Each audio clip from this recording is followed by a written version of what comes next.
Welcome to the Subjective Professor podcast, where we reject coercion and hypocrisy. This is episode 32, and we're going to talk about censorship and how it is protection for bad ideas. Censorship basically is deleting words and phrases, and these days it also means suppression or prohibition of speech and writing or ideas which are deemed offensive or wrong, considered to be misinformation or misleading. And so basically it's the phenomena of banning speech. And it's kind of crazy that we're even talking about this growing up in the United States, learning about the freedom of speech and how it literally is sacred. And now we have all this censorship today, and people are basically saying, yeah, we got to have more censorship. And it's just kind of almost mind-bogglingly crazy. I can't even, it's just very difficult. But it's a national pastime here in the United States, canceling each other, saying, oh, you're not allowed to say that, you're not allowed to say this, censoring ideas and words that basically some people don't like, and then getting the government in on the action and, you know, swaying politicians to go along with it as well. It's just kind of really crazy. But really, censorship as it is practiced today is just basically protection for bad ideas, because we're not allowed to debate. We're not even allowed to talk about these ideas. And so therefore, only one side of the debate, one subjective understanding of whatever is going on is allowed to be spoken, publicized, advertised, and therefore consumed by most people. I'll give a couple examples, and I'm going to try to choose examples which are similar to phenomena that we see today. But because of the censorship that's going on today, I'm going to use non-contemporary examples, and I hope you can see how they are connected or similar to phenomena that we see today. All right. So the first example is the topic of crack babies of the 80s and 90s. And so once upon a time in America, when the drug war was picking up steam, drug enforcement agencies and bureaucrats and everyone connected with the whole drug war aspect of the drug war, they wanted more money. And so how do you do that? You got to scare the American people into believing that something even more horrible has just been created as a result of all of these bad drugs. Now, don't get me wrong. I mean, I generally have been able to stay away from most drugs. And that's only because I considered myself an athlete, and an athlete doesn't do that kind of stuff. And luckily, I never really was that good, because I guess if I went into professional or an higher level of sport, then I would see lots of drugs there as well. But in any case, I do think it's unfair, all of this information, what I call knowledge production, surrounding the drug war, which has had a lot of perhaps maybe even intended or hopefully unintended consequences. So the crack babies of the 80s and 90s, cocaine, because of the drug war, became very expensive. And so people tried to come up with a low-cost alternative. And so they developed something called crack. I guess you smoke it, right? Like you heat it up and smoke comes out of it, and then you inhale the smoke. I think that's how it's done. I'm not sure. But the cheap alternative to cocaine, it spreads like wildfire, very addictive. Also, it's not unknown that a lot of people who really get into the drugs, they lose their jobs, they have no income. And so a lot of people begin to sell their bodies. And so, not so surprising, some crack addicts became pregnant, right? And in those days, only women became pregnant. Har. But anyway, so some people got pregnant, and because they were addicted, they couldn't stop using crack, right? And so they gave birth. Some doctors and I guess drug war fanatics came out and demonized the mothers, saying this is an epidemic, we got to do something about it. And wham bam, all the drug fighting bureaucracies got loads of more money. New agencies were formed, yeah, it was just kind of crazy. So everyone loved saying that they were fighting drugs, they were tough on crime, and all of such. So most of society was focused on punishment rather than trying to figure out really what was going on. So anyway, we could go into many tangents there, but let's focus on the crack babies. It turns out that there's no such thing as crack baby. I read once there was an article that talked about two scientific studies coming out in the same year.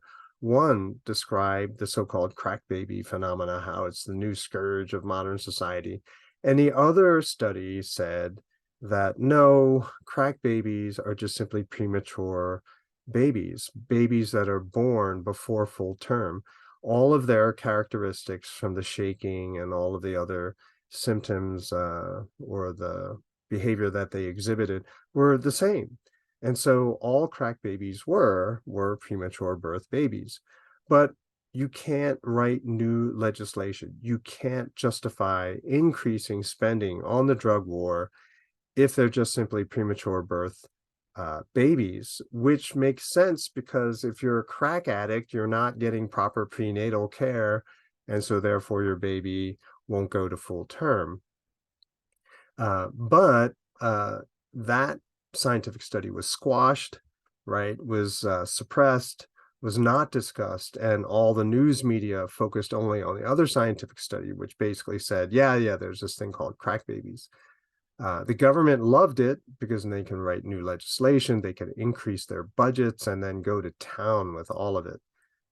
So there's that. So silencing one subjective view for another basically enables the kind of confidence and fanaticism only possible with ignorance, right? If you don't know a whole lot of information, you become super confident because you feel like you know everything.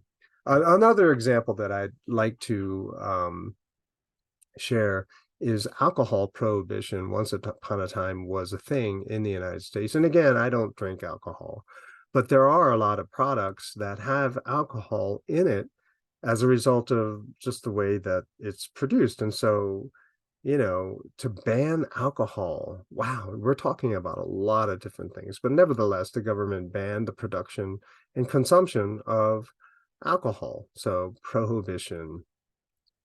But people kept drinking, because I guess people like drinking alcohol. And a lot of people, particularly people who live in the country, didn't have anything else to do. Well, they realized that they can make a lot of money moonshining, right? So producing alcohol illegally and selling it to people in the city. You bribe and pay off some police and they profit from it as well. You can't stop it. You can't put everyone in jail. So a lot of people made a lot of money, buying and selling illegal alcohol. There's a movie on Netflix called Lawless that it happens during the Prohibition, but you begin to see that pretty much everyone and their mother was basically a moonshiner, right? Because it was a great way to make money on it's like the side hustle of the 1920s and 30s. So anyway, the government saw that their law had no effect. And so what they did was they started warning the public, hey, you can't trust this alcohol. It's not government regulated. It's not government approved. And so therefore it is unsafe, which made no sense, right? Because if you were a moonshiner, you would not deliberately make bad alcohol, because if you kill all your customers, you can't make more money. So it didn't make any sense. No one believed the government. And so they continued to produce and consume alcohol. And so the government said, oh, you know what we got to do? We got to put poison in the materials that they're using to produce this illegal alcohol. I don't know the process, but apparently there were certain forms of alcohol which they made, which they poisoned, but they didn't tell anyone. And so a lot of the moonshiners, not knowing that there were these additives in there, produced the alcohol and then sold it. And some people say 10,000 people died. So in order to scare society into believing that a lot of these moonshiners are out to get them, they poisoned the alcohol. And so the people who died of bad alcohol was because of what the government did. And all the government was trying to do was justify its prohibition. See, I told you there was bad alcohol out there. And so what we can see through these two examples is that censorship or banning discussion, access to information is coercive. And whenever we see this coercion happening, I mean, so for the alcohol aspect of it, right? If you were allowed to have a free debate about it, then you realize that no one in their right mind would poison alcohol. So who does it benefit? Well, the only people who would benefit is the government. And so the likely party to poison the alcohol would have been government, right? So censorship, banning of speech, banning even of behavior, I mean, it's very closely related, is a clear sign that something is bad. So therefore, we have to realize that the freedom of speech is very, very important so that we can discover and realize what are the bad ideas and what are the good ideas. Remember that what we said before was that before we make a decision, we have to research, we have to find as much information as we can to see what might be the consequences, what might be the possible risks associated with certain choices. But if the government bans certain kinds of speech, then we no longer have access to that information. And so now we can't make a good choice. All we're left with are bad choices. And so this is a very bad situation. So open debate is vital for a free society. And if you ban speech, if you no longer have the right to say what you want to say or listen to what you want to listen to, now we're living in a kind of religious society where there is orthodoxy and heterodoxy, where you have the approved speech and then the banned speech. This is not unlike religious organizations that have ideas like heresy. And being a religious freakazoid myself, I see that problem where you have people defending certain ideas to the point where they ban opposing ideas, where you're not allowed to talk about certain things, and which is the step prior to doing certain things, right? I see that danger all of the time, and maybe that's why it's so easily seen, by me when it happens in government, right? Once you start to ban speech, you are basically creating sacred speech, right? This is what is approved. This is what is holy. This is what is right. Everything else is heresy, and you have to be punished because of it. And that is kind of what we see today. Now, why would a lot of people go along with it? Now, you could analyze it psychologically, and I'm not a psych major. I've never studied really psychology. But why would people go along with it? And I think that in part anyway, if someone in a position of authority said, this is what you got to do, well, you don't have to think about it anymore. And if something bad happens, you can easily say, well, it's not my fault. This is what everyone did. This is what everyone said. And so it becomes a liability responsibility issue, right? Oh, I don't have to think about it. They're going to take care of it. And if something goes wrong, then they're going to take care of it as well. And so a very important mechanism of decision making, which is thinking about the consequences, the risk, the potential danger of things going wrong, that has been removed.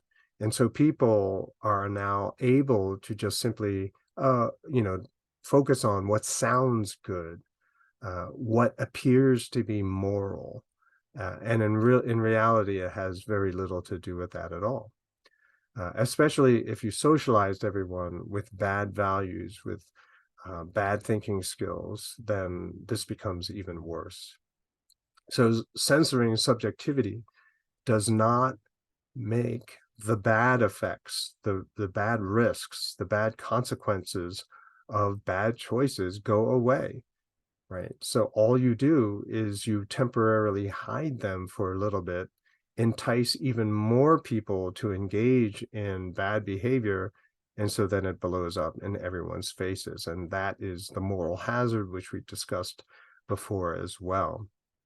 So we don't want to ever censor speech. We don't. And if we ever see someone trying to censor speech, then we know that something is wrong, that, perhaps it's not a bad idea. And so therefore requires that kind of protection, right? Because if you heard the other side, if you heard more ideas, then you'd realize that there were far better ideas out there. And so censorship, banning of speech, is protection for weak and bad ideas. That's it for this episode. I will see you in the next one.